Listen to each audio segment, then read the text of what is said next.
Alhamdulillah Rabbil Alamin. Wassalatu wassalamu ala asyrafil anbiya wal mursalin wa ala alihi wa sahbihi ajma'in. Rabbi shrah li sadri wa yassir li amri wahlul 'uqdatam min lisani yafqahu qawli wa saddi lisani bihaqqi sayyidina Muhammad sallallahu alaihi wasallam. Asyhadu an la ilaha illallah wa asyhadu anna Muhammadar Rasulullah. La haula wa la quwwata illa billahil aliyyil azim. Assalamualaikum warahmatullahi wabarakatuh. Waalaikumsalam. Yang berbahagia Tuan Pengurusi Dosa Barisan PKK dan Imam Bilal, seterusnya jamaah muslimin muslimat yang dirahmati Allah. Syukur kita kepada Allah Subhanahu wa taala dapat kita sama-sama menunaikan solat berjamaah. Alhamdulillah, menunaikan solat berjamaah pagi maghrib sambil menunggu waktu isyak, maka dapat kita mengulang kaji semula pengetahuan kita yang kita berpandukan kitab Indahnya Solat Berjamaah. Kita yang terakhir minggu akhir 13 bulan 1 yang lepas, ya, muka surat 169. Muka surat 169. Kemudian kita yang akhirnya itu jawapan. Okey, kita hari ini masuk ke telah sampai kepada had berdiri tegak. Itu kita akan mula dari situ nanti, insya-Allah. Ya, insya-Allah. Alhamdulillah, kita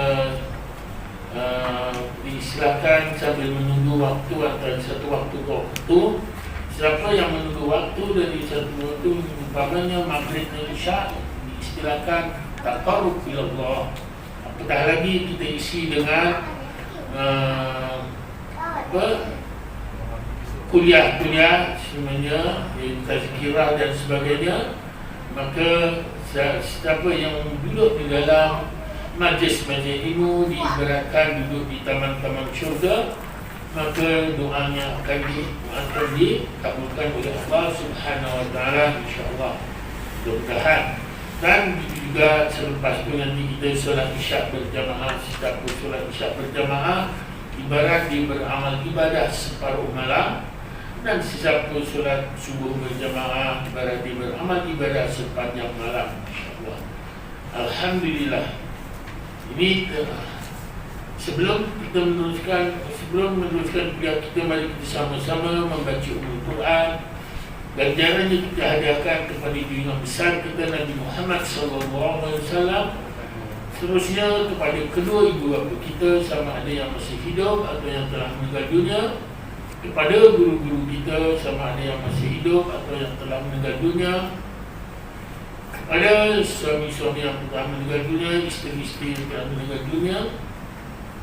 Seterusnya sahabat-sahabat kita yang istiqamah dengan manhaj kita telah meninggalkan kita terlebih dulu, terutama sekali yang terdekat waktu Covid yang lepas ni, ya. Di tempat saya 12 orang, ya. Waktu Covid ni lah. Alhamdulillah, syukur. Walau bagaimanapun, mari kita sama-sama membaca Al-Quran tadi, kita ajarkan kepada mereka-mereka tadi. Sya'ulillahil Al-Fatihah. Bismillahirrahmanirrahim.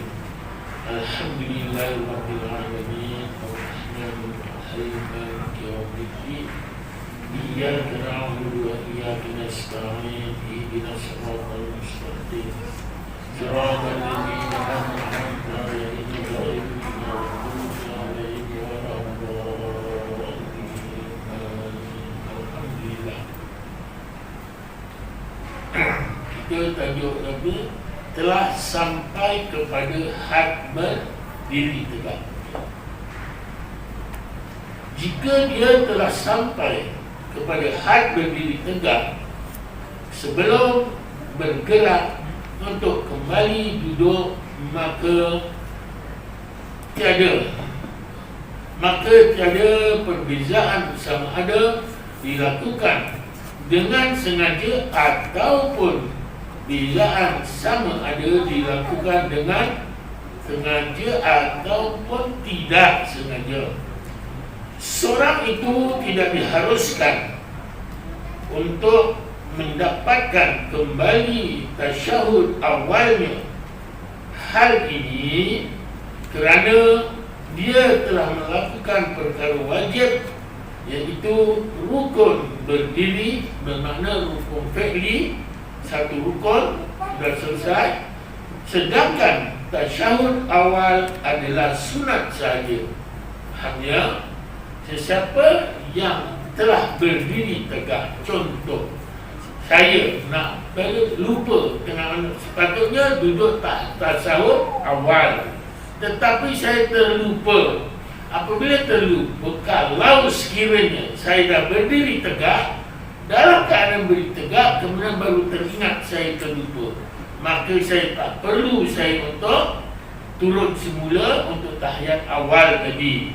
Oleh kerana kita sudah melakukan rukun fi'li, rukun tegak tadi dah, tamakninah kan, maka kita tak perlu. Sedangkan duduk tahiyat awal itu adalah sunat sahaja, ya, itu adalah sunat. Oleh kerana yang rukun tidak boleh mengatasi yang sunat, tapi yang sunat boleh mengatasi. Maksudnya kita sudah membuat yang rukun, maka tak perlu kita mengulangi yang sunatnya tadi. Faham? Boleh faham ya? Yang kita ganti dengan sujud sahwi. Kalau terlupa juga sujud sahwi, macam mana? Sah tak? Sah, tetap sah lagi solat kita. Okey. Sesuatu yang wajib tidak boleh ditinggalkan semata-mata untuk mendapatkan perkara yang sunat. Maksudnya kita berdiri tadi dah satu rukun dah, jadi dah mengerjakan rukun yang wajib, maka kita tak boleh meninggalkan yang wajib semata-mata kita nak mengulangi yang sunat tadi. Tak boleh. Tahiyat awal tadi adalah sunat. Okey? Tahiyat awal tadi adalah sunat. Oleh itu kita perlu tahu membezakan mana sunat, mana wajib, mana rukun, mana makruh, ya. Sini buat masa ni, kat sini tadi ada 3 tempat saya dipersoalkan, tapi yang cukup hebat ketika di Kundang Sabtu lepas, Sabtu pada 8 hari bulan, 8 hari bulan. Sebelum tu, sebelum saya kuliah saya pada 8 hari bulan, Sabtu malam, Minggu, sebelum tu ramai 2-3 jamaah hantar WhatsApp kat saya, Ustaz, kebanyakan AJK lah, Ustaz, malam ni tolong jelaskan masalah solat jarak. Banyak yang mengatakan solat jarak ini adalah bid'ah. Bid'ah lah, macam-macam lah. Banyak ada bid'ah baru katanya. Betul. Oleh kerana banyak yang persoalan pertanyaan tu, maka ketika itu beg saya bukan beg ini saja, besar lagi. Selagi muat kitab tu ada, selagi sehingga saya boleh angkat kitab Fathul Mu'in, saya bawa yang bahasa terjemahan bahasa Melayu. Fathul Mu'in yang bahasa kitab kuning saya bawa. Kitab Iqna yang kuning punya, kitab lama saya bawa. Apa lagi? Kitab ni saya bawa. Kemudian panduan Imam dan Makmum berjamaah satu bawa. Lepas tu apa lagi? Iqna saya bawa, Fathul Mu'in saya bawa. Ada beberapa lagi kitab lah saya bawa semua. Nak jelaskan muslimin muslimat yang dirahmati Allah, apa hukumnya kita solat jarak ni? Solat jarak ini hanya sekadar makruh, makruh, bukan wajib, ya. Pasal itu saya buka semua kitab, saya tunjukkan ada situ ustaz, ada juga yang digelar ustaz lah, beranu segitu. Mana ada mengatakan bahawa solat rapat itu adalah satu kewajipan untuk rukun. Tak ada. Lagi satu, solat yang dikatakan solat rapat itu, yang dikatakan solat rapat itu, hanya ialah bersentuhan bau ke paha. Tuan-tuan sendiri tak sedar, saya katakan. Pasal saya mengajar sana berapa tahun dah. Tuan-tuan sendiri tak sedar sebelum COVID ini dulu, semua ada sentuhan bau ke bau. Kebanyakan satu sejadah seorang, satu sejadah seorang. Apabila satu sejadah seorang tu, kalau 3 sejadah dah boleh menasuk 4 orang dah. Dah. Bermakna renggang lagi. Bukan itu tuntutan yang Rasulullah katakan rapat-rapat saf tu. Yang dinamakan rapat-rapat saf ialah bau ke bau. Satu daripadanya saya perhatikan. Pasal saya bawa jamaah-jamaah ni dari Malaysia, Wakimah dari Malaysia, Wakimah dari Indonesia. Kalaulah kena masih renggang macam ni, sini pun renggang macam ni. Kadang-kadang Pak Arab tu tolak sini, dia masuk sini. Menjeling dia tu. Dalam keadaan solat menjeling tu. Ada. Pasal dia nak selesa nak renggang. Bermakna bukan itu yang dinamakan. Itu makruh. Ya. Bermakna saya kata tuan-tuan dulu pun dah melakukan yang makruh. Bukan sekadar ini saja, ini pun makruh. Sekadar makruh. Tapi sah solat jamaah kita, cuma kita tidak sempurna yang rapatnya saf itu sahaja. Kan? Rapatnya saf itu saja tidak sah. Tidak sah pula. Yang tidak sempurna. Solatnya tetap sah. Fadilah jamaah tetap sah.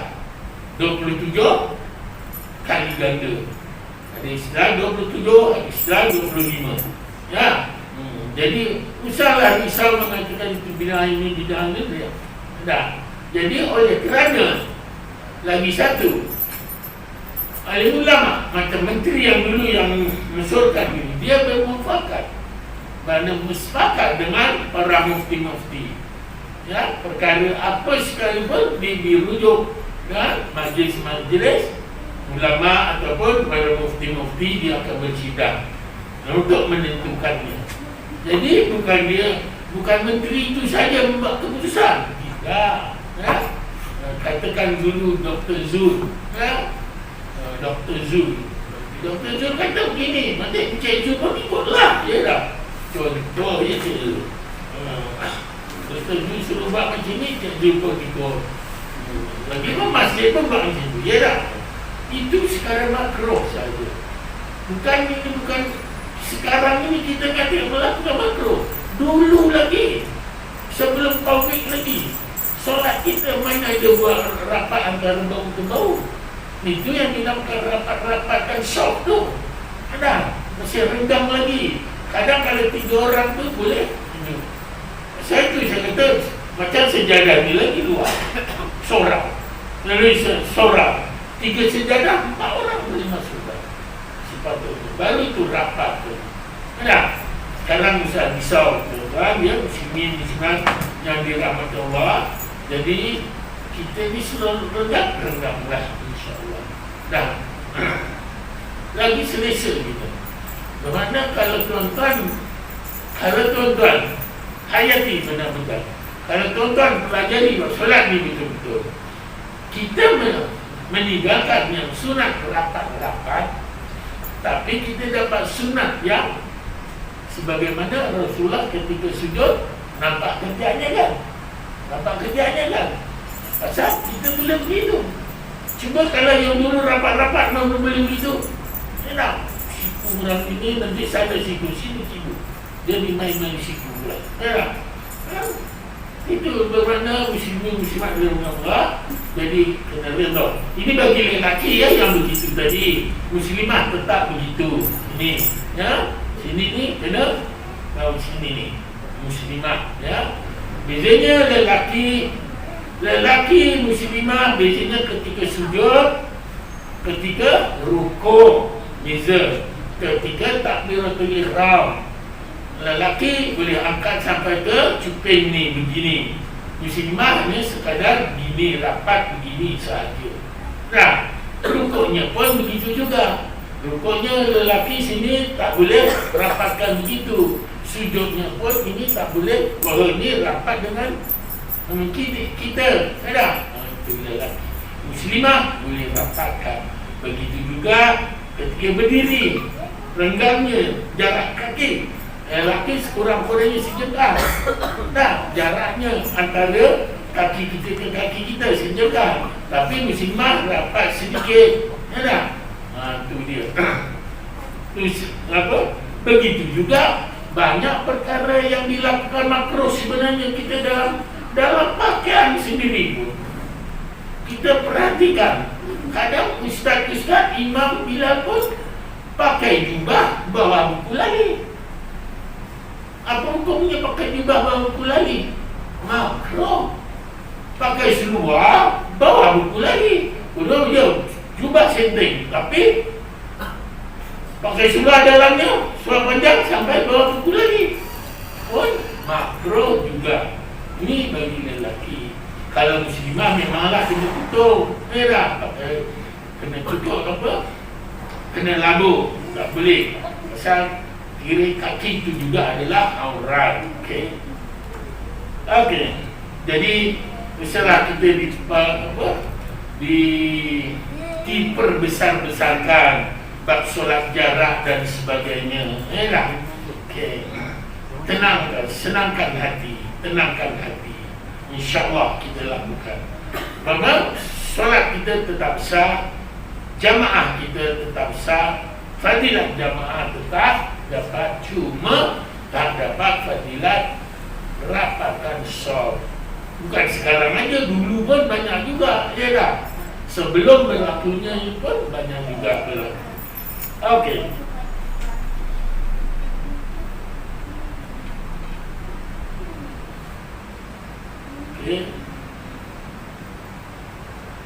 Penjelasan ini dihuraikan oleh Imam Asy-Syuyuti dalam Asbah wa Anas.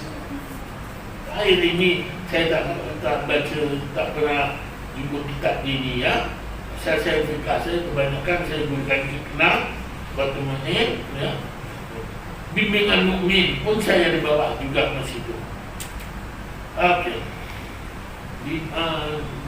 Di bawah kaedah ke-23 daripada 40 kaedah fiqh, iaitu al-wajibu la yutraku illa liwajibi. Maksudnya, sesuatu perkara yang wajib tidak boleh ditinggalkan melainkan kerana suatu perkara lain yang wajib.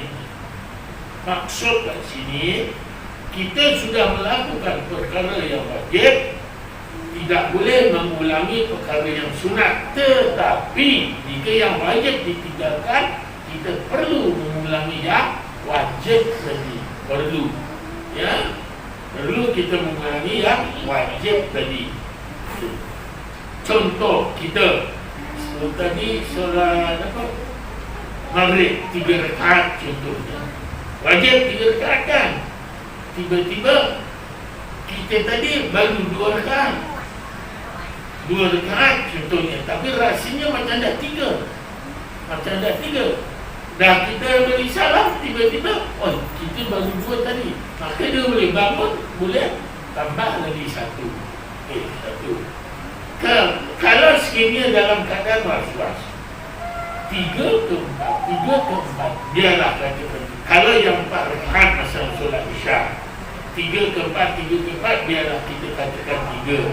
Maka terus bangun. Tiba-tiba kita dah habis salam, tadi dah 4. Rupanya kita ni 5 dah. Tak mengapa. Tidak mengapa, tak perlu diulangi solatnya. Solat tetap sah.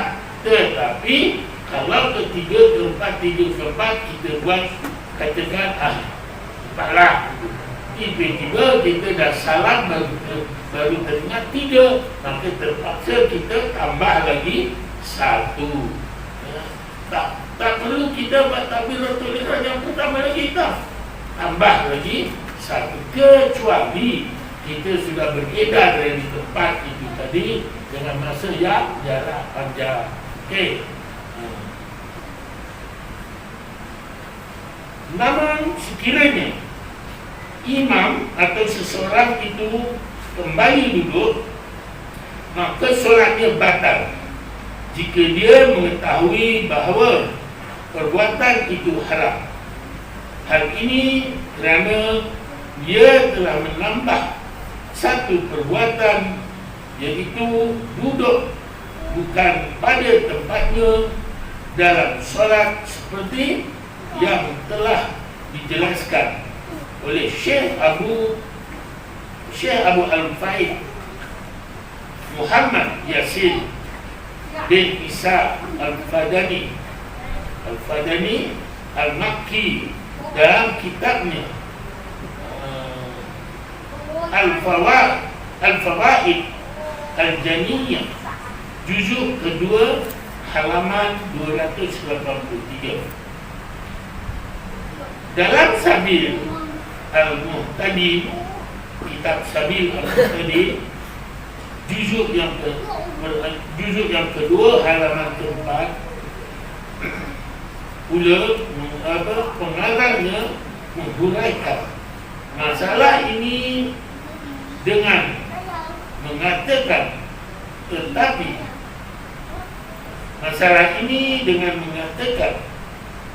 tetapi jika dia kembali dalam keadaan lupa atau jahil tentang haram perbuatan tersebut, maka jadi batal solatnya. Hanya wajib ke atasnya berdiri apabila dia teringat atau tahu haramnya perkara itu. Ia juga disunatkan melakukan sujud sahwi sebelum salam. Itu kalau sekiranya kita jahil, tak tahu haramnya perbuatan yang kita buat tadi. Contoh katakan besok solat tarawih ramai-ramai kan, ramai-ramai nampak belakang, tak nampak pergerakannya. Setengahnya imam bawa tu takbir intikal dengan takbir sama panjang dia. Nak bangun pun Allahu Akbar, nak duduk antara dua tahiyat pun panjang Allahu Akbar. Semua tak dapat membedakannya lah. Jadi yang jauh tak nampak imam ni kena bayar. Apabila Allahu Akbar, dia pun bangun Allahu Akbar berdiri. Tiba-tiba dia dah berdiri. Walhal dah duduk tahiyat baru, tahiyat awal tadi contoh. Ya, kalau sekiranya dia tak tahu, dia duduk semula, tak mengapa. Tetapi kalau dia tahu dia semula berhenti batal, maka dia berdiri sahaja menunggu imam tu bangun. Kan? Kita berdiri saja menunggu imam tu habis bangun. Lepas tu sama ikut imam lah tadi. Terus dah habis yang kita tadi. Perlukan kita buat sujud sahwi? Tak perlu. Ya, kalau imam tak buat sujud sahwi, tak perlu kita. Bahawa kita tahu yang itu tadi, kita dah silap tadi. Nah, kalau sekiranya imam sama-sama silap, kemudian imam sujud sahwi, kita kena buat sujud sahwi. Bermakna yang penjelasan yang lepas, imam kena diikuti pada makmum. Ya.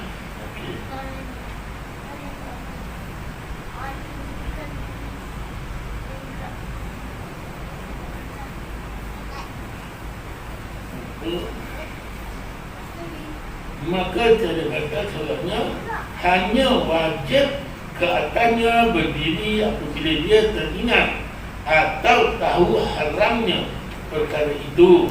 Ia juga disunatkan melakukan sujud sahwi sebelum salam tadi.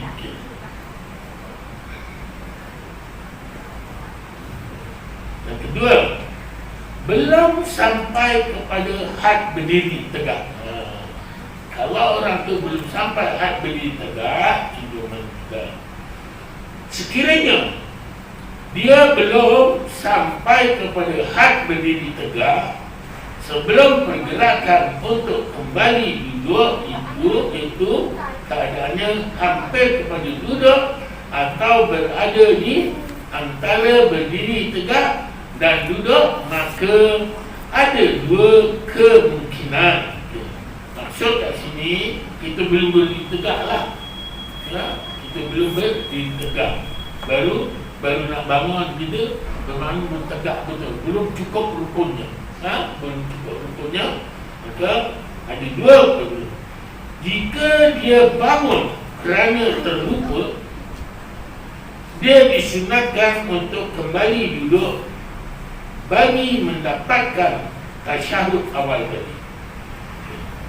Jika dia bangun dengan sengaja, maka dia harus duduk kembali dan solatnya tidak batal, ya.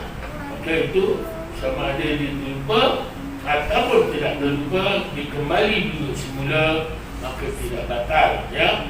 Tapi ingat, ini belum berdiri tegak, belum sempurna cukup satu rukun. Rukun tu dah tegak lah, ya. Tegak dan tumakninah, contoh. Okey, pasal tumakninah itu adalah satu rukun. Dalam kemungkinan di atas, ia masih mempunyai kaitan dengan perlakuan sujud sahwi di akhir solat bagi imam atau orang yang mengerjakan solat sendirian, ya. Ini bagi orang yang solat sendirian atau menjadi imam, ya, maka dia kena melakukan sujud sahwi. Dia disunatkan untuk sujud sahwi di akhir solat, sebelum salam, tahiyat akhir dan tahiyat sebelum salam. Dia kena sujud 2 kali, ya. Sujud 2 kali. Bacaan dia sama, Subhana ma la yanamu wa la yasbu. Sebenarnya doa ini juga kalau tuan-tuan terlupa mensimpan sesuatu di mana-mana, ya, mana saya tahu, amalkan itu, ya. Subhanallah yanamu wa la yasu, subhanallah yanamu wa la yasu, subhanallah yanamu wa la yasu. Itu sujud sahwi, ya.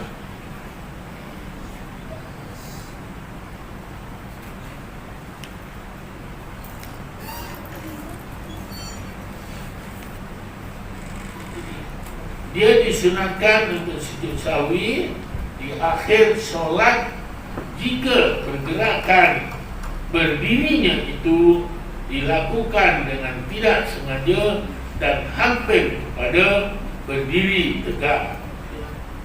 Hal ini kerana jika dia berdiri hampir pada berdiri tegak, ya, sambil meninggalkan tasyahud awal dengan sengaja, maka solatnya batal. Itu kalau dengan sengaja, ini juga bukan kerana terlupa dan sebagainya, ya.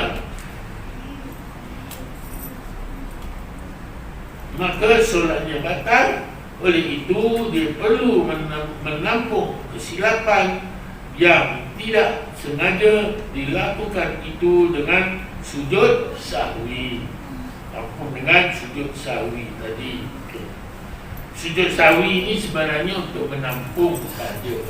Menampung ini maksudnya atas kesilapan kita tadi, ya, bukan dalam rukun, ya, dalam sunat tadi. Dia tidak disunatkan sujud sahwi jika pergerakan berdirinya itu hampir kepada duduk atau berada di antara duduk dan berdiri tegak. Bermakna kalau terlupanya kita tadi belum sampai kita berdiri hampir kepada yang tegaknya, masih hampir pada yang duduknya, maka tak perlu kita buat sujud sahwi. Nah, ini faham ya? Katakan baru nak bangun gitulah gitu. Maka kita lepas tu teringat terus duduk semula, maka kita tak perlu sujud sahwi.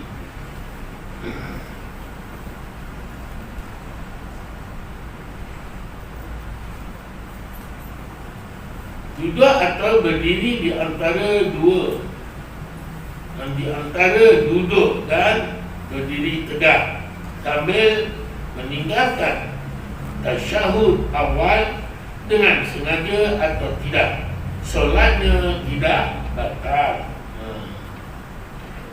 Okey. Yang tadi pertanyaan, bab yang 1 dengan 2 tadi, ada pertanyaan?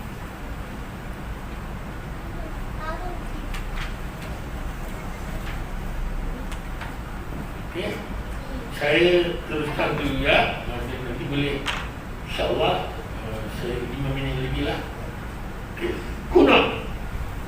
Lafaz kunut menurut sunnah. Lafaz kunut menurut sunnah. Menurut pengarang kitab Al-Majmu' juzuk ketiga halaman 475, lafaz kunut yang bertepatan dengan sunnah ialah Allahumma hdini fi man hadait, wa'afini fi man afait, wa tawallani fi man tawallait, wa barik li fi ma a'tait, wa qini syarra ma qadait, fa innaka taqdi wa la yuqda 'alaik, wa innahu la yadhillu man walayt, tabarakta rabbana wa ta'ala. Ya, ini dia punya maksud dia yang di bawah ni. Ya Allah, berikanlah petunjuk kepadaku dengan hidayah orang yang telah diberikan hidayah olehmu, dan sejahterakanlah aku dengan kesejahteraan orang yang telah engkau sejahterakan, dan pimpinlah aku dengan pimpinan orang yang telah engkau pimpin, dan berkatilah aku dengan apa yang telah engkau kurniakan, dan lindungilah aku daripada kejahatan yang engkau telah takdirkan. Maka sesungguhnya engkaulah yang mentakdirkan sesuatu, dan engkau tidak pula ditakdirkan oleh sesuatu, dan sesungguhnya tidak akan hina orang yang telah engkau muliakan. Maha berkat engkau, wahai Tuhan kami, dan wahai Tuhan kami, dan maha tinggi engkau. Ini satu dalil bagi pegangan ini ialah hadis berikut. Dan pegangan ini banyak, kunut ni banyak jenis, ya, dan begitu juga kunut nazilah pun banyak jenis. Ada sekali ikut yang jabatan agama pun boleh, pasal oleh kerana biasanya surau masjid tu kita diselaraskan. Maka kalau pihak berjabatan agama telah memberi panduan, maka ikutlah itu. Ya, ikutlah sebagaimana yang dilakukan. Dalil bagi pandangan ini ialah hadis berikut. Anil Hasan ibni Ali ibni Abi Talib radhiyallahu anhu qala allamani Rasulullah sallallahu alaihi wasallam kalimat aquluhunna fil witri Allahumma hdini fi man hadait وعافني فيمن عافيت وتولني فيمن توليت وبارك لي فيما أعطيت وقني شر ما قضيت. Ada setengah orang baca waqini bi rahmatika syarra ma qadait pun boleh, ya. Fa innaka taqdi wa la yuqda alaik wa innahu la yadhillu man walayt tabaraka rabbana wa ta'ala, ya. Ini maksudnya daripada Al-Hasan bin Ali bin Abi Talib radhiyallahu anhu berkata, Rasulullah sallallahu alaihi wasallam telah mengajarku beberapa kalimat yang aku ucapkan dalam salat witir, itu Allahumma hdini fiman hadait wa afini fiman afait wa tawallani fiman tawallait wa barik li fima a'tait wa qini bi rahmatika syarra ma qadait atau wa qini syarra ma qadait fa innaka taqdi wa la yuqda 'alaik wa innahu la yadhillu man walayt tabarakta rabbana wa ta'ala. Ini kalau kita solat bersendirian. Tapi kalau kita jadi imam, lainlah Allahumma hdina bunyinya, ya. Jadi setakat ini dulu dapat saya sampaikan.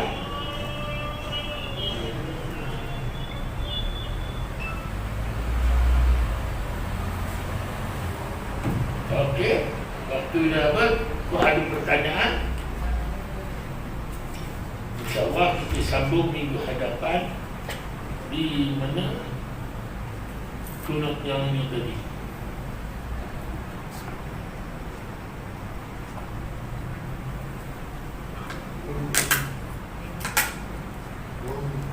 Hari ini 19 ya? 19 atau 18? 19 ya? Ha? 20?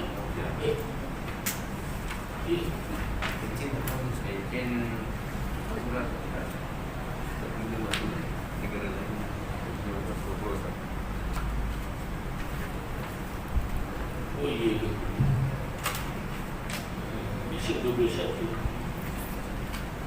Ada apa pertanyaan?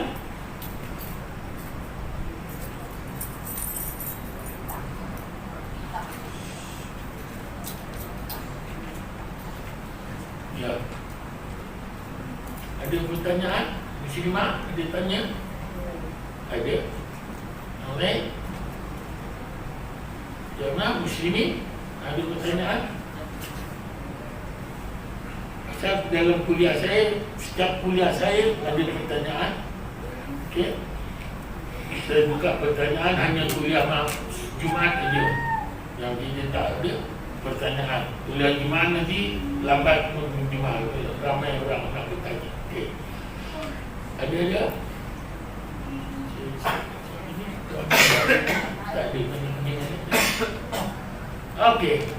Kalau tak ada, Tuan-tuan, ada apa pertanyaan? Ada. Okey. Ada. InsyaAllah. Kepala kambing ada besar-besar. Okey. Setelah ini dulu dapat saya sampaikan, ya. Saya memohon ribuan ampun dan maaf salah silap saya. Terkasih bahasa telah kata yang baik datang dari Allah, kelemahan kesilapan datangnya dari diri saya jahil. Wabillahi taufiq wal hidayah. Assalamualaikum warahmatullahi wabarakatuh.